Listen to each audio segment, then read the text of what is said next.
क्षुल्लक जी को इच्छामि इच्छामि इच्छामि।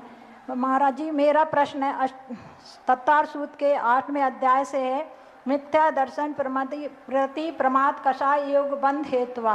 प्रमाद में जब कषाय आ जाती हैं तो एक कषाय अलग से क्यों दी गई है?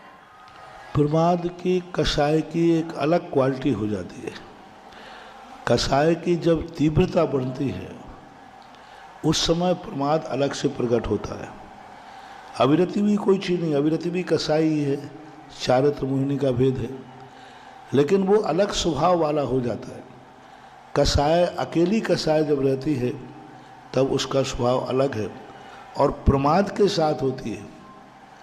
प्रमाद यानी इस सीमा के बाद यदि व्यक्ति क्रोध करेगा तो वो प्रमाद की कोटि में आएगा, वही कषाय। इस सीमा के बाद यदि रहेगा तो बात ओरिजिनल कषाय मानी जाती है। कषाय में क्रोध में प्रमाद आ जाना, क्रोध आ रहा है,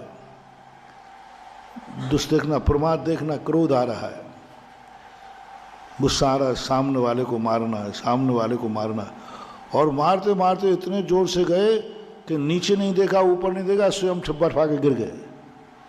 अब क्रोध में क्या कर दिया, मार ही देते हैं। तुम उसका सिर फोड़ने गए थे, तुमने अपना खुद फोड़ लिया, क्योंकि तुमने ऊपर देखा ही नहीं।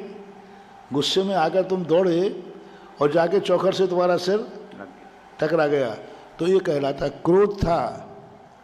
क्रोध तुम्हारा था बाकायदा, उसको मारना है, लेकिन उस क्रोध में इतनी भूल कर गए कि उसका सिर फूटने के पहले ही स्वयं का सिर, ये प्रमाद है।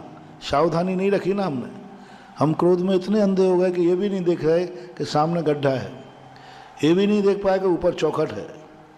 तो ऐसे कई काम हो जाते हैं। क्रोध आता है व्यक्ति को, क्रोध तो ये भी नहीं देख पाता, उठा के टीवी फोड़ दिया। अरे भाई कल ही तो नया खरीद के लाया था।